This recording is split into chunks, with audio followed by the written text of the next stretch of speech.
الحمد لله رب العالمين والصلاة والسلام على سيد المرسلين وعلى آله وصحبه أجمعين. أما بعد فأعوذ بالله من الشيطان الرجيم. بسم الله الرحمن الرحيم. إن هذا القرآن يهدي للتي هي أقوم ويبشر المؤمنين الذين يعملون الصالحات أن لهم أجرا كبيرا. وقال النبي صلى الله عليه وسلم: القرآن أفضل من كل شيء، فمن وقر القرآن فقد وقر الله، ومن استخف بالقرآن استخف بحق الله تعالى. حملة القرآن هم المحفوفون برحمة الله، المعظمون كلام الله، الملبسون نور الله، فمن والاهم والى الله، ومن عاداهم فقد استخف بحق الله. وقال عليه الصلاة والسلام: إن الذي ليس في جوفه شيء من القرآن كالبيت الخرب. صدق الله العظيم وصدق رسوله النبي الكريم، ونحن على ذلك لمن الشاهدين والشاكرين، والحمد لله رب العالمين. حضرات علماء کرام، حفاظ کرام، علاقے کے مساجد کے ائمہ حضرات، مدرسے کے منتظمین اور معاونین، عزیز سامعین، طلبہ کرام، نوجوانان اسلام اور پردہ نشین ہماری مائیں بہنیں، پہلے سے کوئی ترتیب میرے بیان کی نہیں تھی. حضرت الاستاذ حضرت مولانا سلمان صاحب بجنوری دامت برکاتہ العالیہ کی محبت میں ممرہ سے یہاں حاضری ہوئی. ہمارے مفتی طیب صاحب بہت محبت کرتے ہیں، مولانا عبدالصمد صاحب، لیکن سفر کی دوری کی وجہ سے یہاں حاضری نہیں ہو پاتی. لیکن آج کا یہ مبارک موقع تھا، قرآن کی نسبت تھی، اساتذہ کی آمد تھی، اس لیے حاضری ہوئی. میں شکر گزار ہوں مدرسے کے ذمہ داران کا، منتظمین کا، کہ انہوں نے مجھے کچھ آپ کے سامنے اپنی بات رکھنے کا موقع عنایت فرمایا. مسلسل محنتوں اور کوششوں اور میدان میں چلتے ہوئے، حالات اور واقعات کو پڑھتے ہوئے جو باتیں ہمارے ذہنوں میں جاگزی ہو رہی ہے، ہمارے اکابر و اسلاف نے، بلکہ سرور کائنات فخر موجودات حضرت محمد مصطفیٰ صلی اللہ تعالی علیہ وسلم نے اور آپ کے بعد صحابہ نے اور امت کے عظیم طبقے نے اپنی عزت و سربلندی اور سرفرازی کی جو بنیاد قائم کی تھی، اب وقت آ گیا ہے کہ پوری امت انہی بنیادوں کی طرف لوٹ آئے. حالات دنیا کے مشکل سے مشکل ترین ہوتے جا رہے ہیں. اسلام تو قیامت تک قائم رہے گا، اس لیے کہ رب ذوالجلال کا وعدہ ہے، لیکن مسلمان کے اوپر حالات آتے رہیں گے، مشاکل و مصائب کا سلسلہ قائم رہے گا.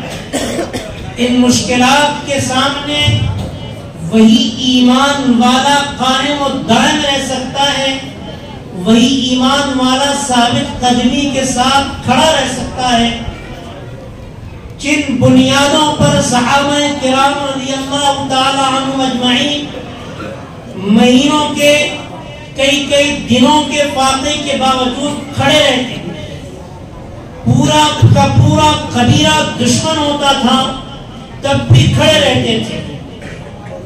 پورا عرب اور پوری دنیا مدینہ کو ختم کرنے کے لیے جو ایک چھوٹی سی ریاست تھی سفید ہستی پر، حضور سرور کائنات صلی اللہ تعالی علیہ وسلم کی مبارک زندگی میں 27 جنگیں ہوئی صرف 10 سال کے عرصے میں۔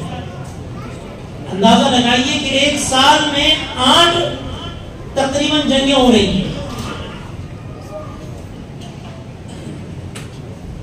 تین جنگیں تقریباً ایک سال میں قائم جا رہا ہے، یعنی ایک جنگ کے بعد دوسری جنگ کی تیاری، ایک جنگ کے بعد دوسری جنگ کی تیاری، یہ سلسلہ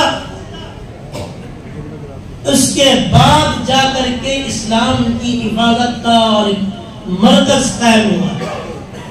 اور یہی نہیں، سرور کائنات صلی اللہ تعالی علیہ وسلم کا وصال ہو رہا ہے، ادھر ایک لشکر تیار ہے، آپ کا وصال ہوا، تدفین ہوئی، خلافت قائم ہوئی، آفتوں کا اور فتنوں کا دروازہ کھل گیا۔ ایک طرف مانعین زکات کے لیے فوج بھیجی جا رہی ہے، ایک طرف مرتدین کے خلاف فوج ہو رہی ہے، بھیجی جا رہی ہے، ایک طرف جھوٹے نبی کا دعویٰ کرنے والوں کے خلاف، اور جو اس کے علاوہ غیر مسلم اسلام کے دشمن ہیں وہ تو ہیں ہی میدان۔ ہم یہ نہ سمجھیں کہ حالات آج مشکل ہوئے، میں اس کو اس لیے بیان کر رہا ہوں کہ ہم یہ نہ سمجھیں کہ حالات آج مشکل ہوئے ہیں، پوری تاریخ بھری ہوئی ہے، اور اسلام کی فطرت میں قدرت نے لچک دی ہے، اتنا ہی یہ ابھرے گا جتنا کہ اسے دبایا جائے۔ اب وہ بنیاد کیا ہے جو ہمیں عظمت کی طرف، عزیمت کی طرف، قوت و طاقت کے ساتھ کھڑے ہونے پر ہمیں آمادہ کر سکتی ہے؟ وہ بنیاد ہمارے اعمال، ایمان، ساری چیزیں ہیں، لیکن 2 مرکزی بنیاد ہیں۔ ایک مسلمانوں کا باہمی اتحاد، اور اس اتحاد کی بنیاد دوسری چیز جو ہے وہ بھی اس اتحاد کی بنیاد ہے، اسی کی بنیاد پر یہ اتحاد قائم ہوگا، وہ ہے قرآن مجید سے رشتے کا قائم ہونا۔ اللہ تبارک و تعالی اس ادارے کو قائم رکھنے والے اور یہاں کے اساتذہ کو بے حد قبول فرمائے، دنیا اور آخرت کی رحمتیں اور برکتیں ان کے دامنوں میں سمیٹ کے بھر دے۔ یہاں کے منتظمین اور تمام مدارس کے منتظمین اور اساتذہ اور طلباء کے لیے اللہ دنیا اور آخرت کی فراوانی عطا فرمائے۔ یہ اس دور کے اندر قرآن کریم سے امت کا وابستہ ہونا اتنا ہی ضروری ہے جتنا کہ مچھلی کے لیے پانی ضروری ہے۔ پانی کے بغیر مچھلی کی حیات نہیں۔ اگر مسلمان بحیثیت مسلمان اپنے وجود کو قائم رکھنا چاہتا ہے، بحیثیت مومن اپنے آپ کو باقی رکھنا چاہتا ہے، تو اپنی زندگی میں قرآن کریم کو اس طریقے سے جزو لا ينفك کر دے، ایسا حصہ بنا دے کہ زندگی کا ہر عمل چھوٹ سکتا ہے، قرآن کریم ہماری زندگی سے نہیں چھوٹ سکتا۔ صحابہ کرام رضی اللہ تعالی عنہ اجمعین سے لے کر آج تک امت اسی بنیاد پر عظمت اور بلندی پر قائم ہے۔ زندگی کا کوئی موڑ اور مرحلہ ایسا نہیں ہے جس میں قرآن کریم کی ہمیں ضرورت نہ ہو۔ اس کی تلاوت، اس کے معنی، اس پر عمل کرنا، ہر چیز ہماری زندگی کا حصہ ہے۔ معاشر رضی اللہ تعالی عنہ سے جب سوال کیا گیا کہ اللہ کے نبی صلی اللہ تعالی علیہ وسلم کے اخلاق کیا تھے، آپ کی سیرت کیا تھی، آپ نے ارشاد فرمایا کان خلقہ القرآن، حضور صلی اللہ علیہ وسلم کے اخلاق جو ہے قرآن ہے۔ ایک عجیب نقطہ بہت سے علماء نے یہاں لکھا ہے، ایک عجیب نقطہ لکھا ہے کہ اللہ کے نبی صلی اللہ تعالی علیہ وسلم کے اعمال سے قرآن کو تعبیر کیوں نہیں کیا گیا؟ اللہ کے نبی صلی اللہ تعالی علیہ وسلم کی عبادت اگر دیکھنی تو قرآن دیکھو یہ الفاظ کیوں نہیں کہیں گے. اور بھی زندگی کے تمام پہلو تھے، ان پہلوؤں کو اجاگر کر کے قرآن سے تعبیر کیوں نہیں کی گئی؟ یہ قرآن سے جو تعبیر کی گئی اخلاق کی، اس کے پیچھے کیا فلسفہ چھپا ہے، کیا باتیں اس کے پیچھے ہیں، یہ غور کرنے کا مقام ہے. بہت توجہ سنیں، اس لیے کہ ایمان اللہ کے نبی صلی اللہ علیہ وسلم کی زندگی کا حصہ، عبادت بھی حصہ، اطاعت بھی حصہ، معاشرت بھی حصہ، جہاد، کاروبار، ہر چیز آپ کی زندگی کا حصہ ہے. لیکن تمام چیزیں مکمل ہوتی ہیں اخلاق سے. تمام چیزوں کا تکملہ اخلاق ہے. ایمان اخلاق سے جڑا ہوا ہے، معاشرت اخلاق سے جڑی ہوئی ہے، معاملات اخلاق سے جڑے ہوئے ہیں، عبادت اخلاق و تہذیب سے جڑی ہوئی ہے. ایمان اللہ کے تعلق بندوں سے کیا ہونے چاہیے، اس کی حدود کیا ہے، اس کی پابندیاں کیا ہیں، عبادت کے اندر کیا حدود کیا پابندیاں ہیں، اس کے اخلاق و تہذیب، اس کے تمام جو پاکی کے مسائل، وضو اور صاف کپڑے ہونا، سب چیزیں جتنی چیزیں یہ عبادت کو سنوارنے والی چیزیں، مہذب بنانے والی چیزیں، یہ عبادت کے اخلاقیات. گھریلو زندگی، معاشرت، میاں بیوی کے معاملات، ماں باپ، اولاد، بیٹے، یہ تمام رشتہ داریوں کے احکامات یہ اس وقت تک مکمل نہیں ہو سکتے جبکہ ان رشتوں کے درمیان میں اخلاق کی دیوار کو کھڑا نہ کیا جائے، اخلاق کے زیور سے ان رشتوں کو آراستہ نہ کیا جائے. یہ معاشرت مکمل نہیں ہو سکتا. معاملات، کاروبار، آدمی تجارت پہ کامیاب تاجر اس وقت تک نہیں ہو سکتا جبکہ اس کے اخلاق درست ہوں، اس کے زبان و گفتگو، لین دین کا طریقہ کار، خرید و فروخت کرنے والوں سے اس کے بول چال کا انداز. تو اخلاق ایک مرکزی کردار ہے زندگی کے اندر، اور وہ اللہ کے نبی صلی اللہ علیہ وسلم کے اخلاق سے قرآن کریم کو تعبیر کیا گیا. گویا زندگی کے تمام پہلوؤں میں اگر آپ کو اللہ کے نبی صلی اللہ علیہ وسلم کو سمجھنا ہے تو قرآن سے سمجھو.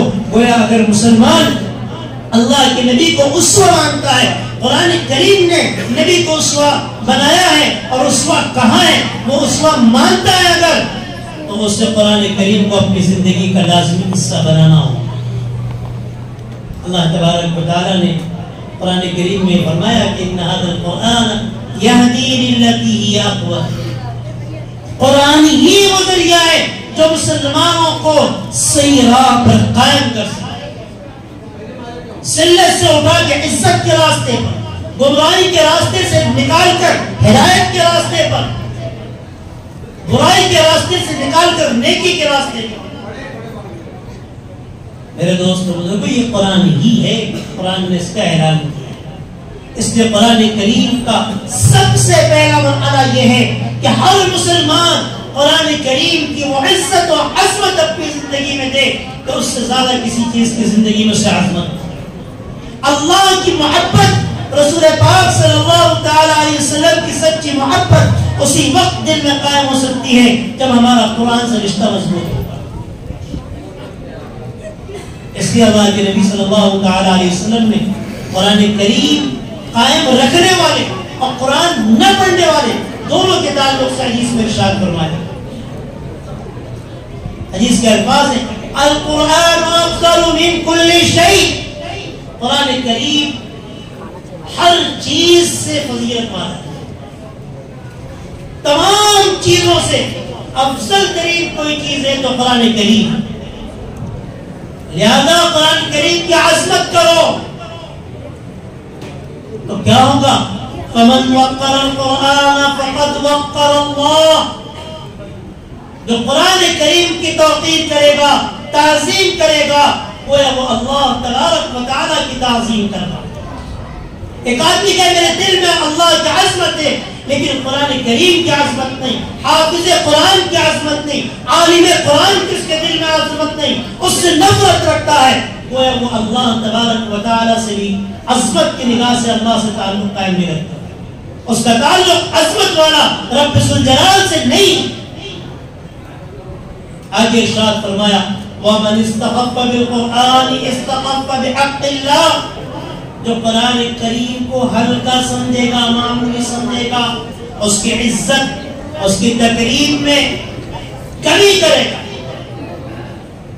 تو اللہ تبارک و تعالیٰ کے حقوق کے اندر، اللہ تبارک و تعالیٰ کے احترام میں، اللہ کے حق میں سے ایک حق اس کی عظمت و احترام کی، تو اللہ کی عظمت و احترام کی ناقدری کرے گا، اللہ کی قدر ناقدری کرے گا۔ آگے اللہ تبارک و تعالیٰ، اللہ کے نبی صلی اللہ تعالی علیہ وسلم نے ارشاد فرمایا حملۃ القرآن هم المحفوظون برحمت اللہ، قرآن کریم کے حاملین جو حفاظ ہیں، جو علماء ہیں، جو قرآن کریم پڑھتے پڑھاتے ہیں، خاص طور سے یہ جو لوگ ہیں یہ اللہ تبارک و تعالیٰ کی رحمتوں میں ہر وقت لپٹے ہوئے، اللہ تبارک و تعالیٰ کی رحمتوں سے لپٹے ہوئے ہیں۔ یہی وہ لوگ ہیں جو اللہ کی کلام کی عظمت کرنے والے ہیں، یہی وہ لوگ ہیں جو اللہ کے نور سے ملبوس ہیں، اللہ کا نور ان کا لباس بنا دیا۔ قرآن کریم کا حافظ ہونا، یہاں پہ بھی دستار بندی ہوگی، حفاظ کرام کی قدردانی ہوگی، یہ سمجھ لیں کہ یہ قدردانی کے سروں پر کپڑے کی پگڑی نہیں، بلکہ حقیقت میں نور اللہ سے ان کو زیبتن کیا جائے، اللہ کا نور ہم کو پہنایا جائے۔ آگے اللہ کے نبی صلی اللہ تعالی علیہ وسلم فرمایا، اب ظاہر سی بات ہے کہ ہر کوئی حافظ نہیں بن سکتا، کوشش کرے تو سب بن سکتے ہیں۔ میں آخر میں وہ بات واقعہ سنا کر کے ختم کروں گا کیسے سب بن سکتے ہیں، لیکن جو نہیں بن سکتا یا ہے تو اس کے ذمہ کیا کام ہے؟ فَمَنْ وَالَاهُمْ فَقَدْ وَالَا اللَّهُ، حفاظ کرام سے تعلق رکھو، دوستی رکھو، محبت رکھو، قرآن کریم کے عالم سے محبت رکھو، جو ان سے محبت رکھے گا وہ اللہ کا دوست بن جائے گا، اللہ اسے اپنا دوست بنا لیں گے۔ وَمَنْ عَادَاهُمْ، اور جو ان سے دشمنی رکھے گا، نفرت کرے گا، توہین کرے گا، علماء کی، حفاظ کی تذلیل کرے گا، فقد استخف بحق اللہ، وہ اللہ کی بے احترامی کرے گا، اللہ کی بے احترامی کرے گا۔ بڑا اہم مقام ہے قرآن کریم کا پڑھنا پڑھانا اور ان کا حفظ کرنا۔ ان مدارس کو قدر کی نگاہ سے دیکھو، اگر یہ نہ ہوتے تو اس ملک کے اندر جس تیزی کے ساتھ میں عیسائی مشنریوں نے کام کیا، جس تیزی کے ساتھ میں ہندوازم کے لوگوں نے مسلمانوں کو شدھیکرن کیا، اور آج بھی ارتداد کی لہریں اور محنتیں ہو رہی ہیں، جس قوت و طاقت کے ساتھ، مال کی فراوانی کے ساتھ، اسباب کی فراوانی کے ساتھ اسلام کو مٹانے کی، مسلمانوں کو مٹانے کی جو منصوبہ بند کوششیں 100 سال سے زائد ہوں گے اس ملک میں چلی آ رہی، اگر یہ مدارس نہ ہوتے، قرآن کریم کے پڑھنے پڑھانے والے علماء حفاظ نہ ہوتے، تو ہم پتہ نہیں کہاں ہوتے، ہم بھی اس مجلسوں میں، نورانی محفل میں نہ بیٹھنے والے۔ اللہ تبارک و تعالی ہمارے اسلاف کو، ہمارے بزرگوں کو، کہ جنہوں نے یہاں سے ہماری مسلمانوں کی حکومت جانے کے بعد بھی اسلام اور مسلمانوں کو باقی رکھنے کے لیے، اس کے حفاظت کے لیے مدارس کو قائم کیا، حضرت مولانا قاسم نانوتوی رحمۃ اللہ علیہ اور حضرت مولانا رشید احمد گنگوئی رحمۃ اللہ علیہ، تمام اکابرین دار العلوم دیوبند جتنے بزرگ اسلاف گزرے جنہوں نے ان اداروں کو قائم کیا اور امت کو اور مسلمانوں کو، علماء کو اس پر کھڑا کیا کہ وہ ادارے قائم کریں تاکہ مسلمانوں کے بچے قرآن کریم سے جڑے رہیں۔ یہ تو وہ لوگوں کا مقام جو قرآن کریم رکھتے ہیں اپنے سے، جن کے دل میں قرآن کریم نہیں ہے، تھوڑا بھی قرآن ان کے پاس نہیں ہے، ان کا کیا حال ہے؟ ان الذي ليس في جوفه شيء من القرآن كالبيت الخارب۔ حضرت عبداللہ ابن عباس رضی اللہ تعالیٰ عنہ کی روایت ہے ترمذی شریف کہ جس شخص کے دل میں کچھ بھی قرآن کا حصہ نہیں، تو اس کی مثال ایسی ہے جیسے کہ وہ ویران کھنڈر مکان، ایک عمارت ہے بھوت گھر بن گئی، بھوت گھر بن گئی، مکڑی کے جالے، کچرے، پتہ نہیں کیا کیا لوگ ڈال رہے ہیں، کوئی پخانہ پھینک رہا ہے، کوئی استنجا پھینک رہا ہے، ایک مکان کھنڈر بن چکا ہے، ساری غلاظتوں کا انبار ہو چکا ہے۔ ایسے ہی وہ دل ہے جس دل میں قرآن کریم کا کچھ حصہ بھی محفوظ ہے۔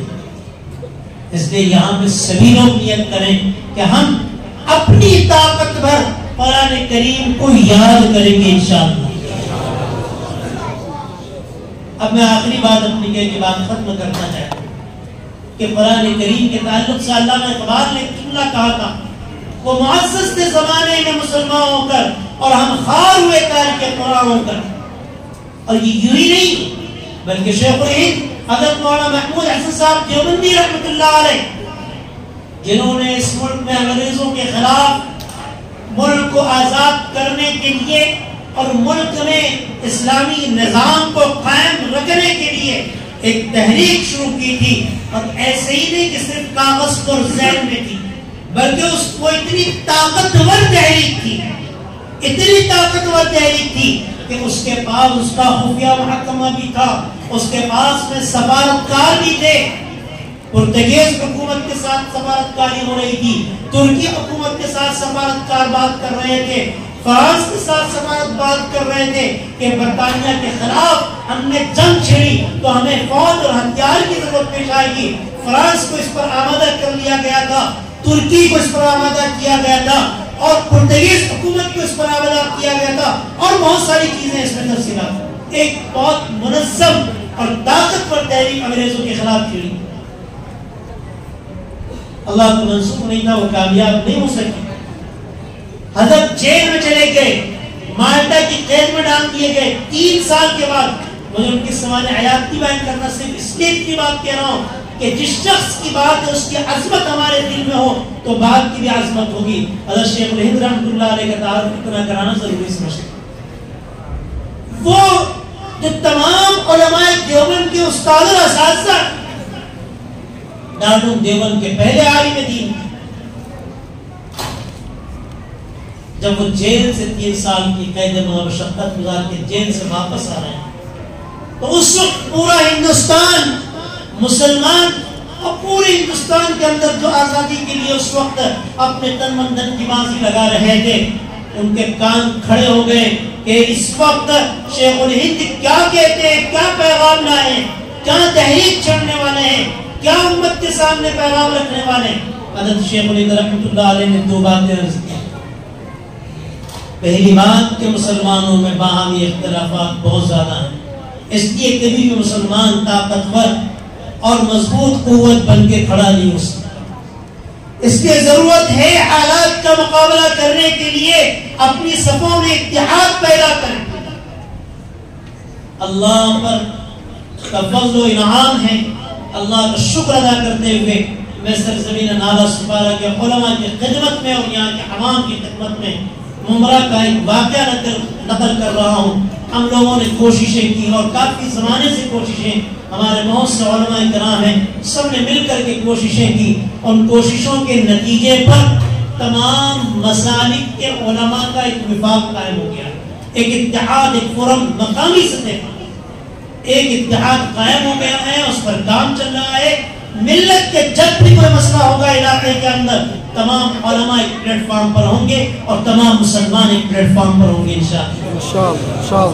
آپ حضرات بھی آپ فکر کریں، کوشش کریں، اللہ تبارک و تعالیٰ نظر بد سے بچائے، قبول فرمائے۔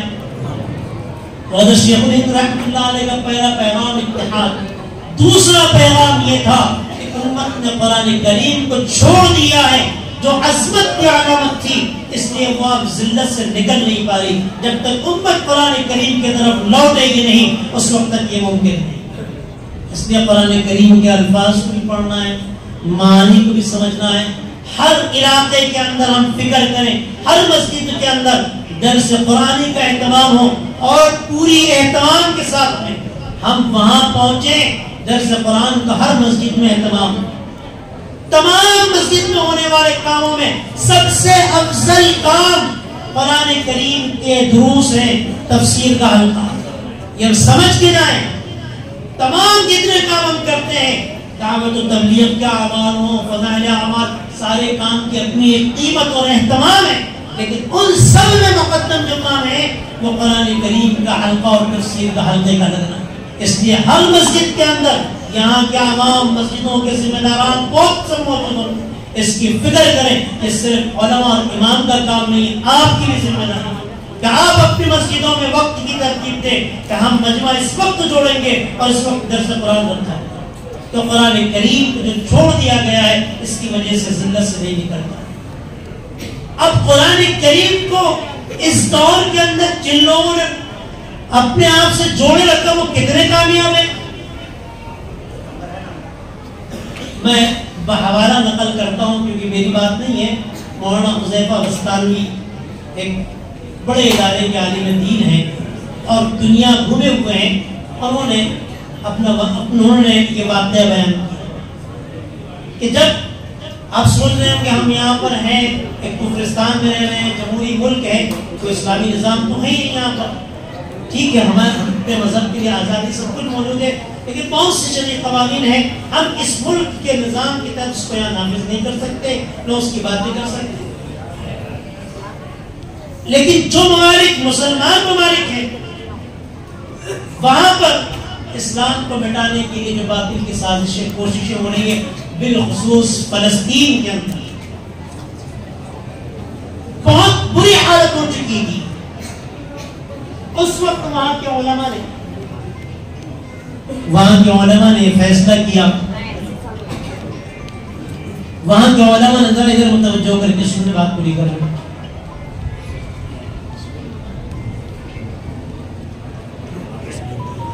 حضرت مولانا مسلم کے ساتھ شکایت کی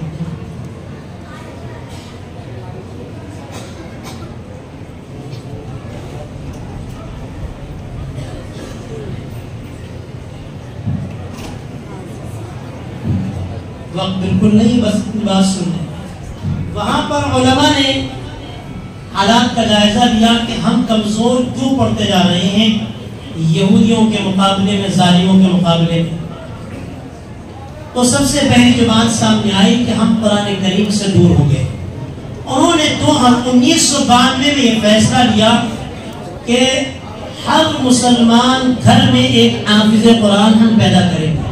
10 سال کے اندر 2002 تک انہوں نے غزہ کے ہر گھر میں ایک حافظ قرآن بنا دیا۔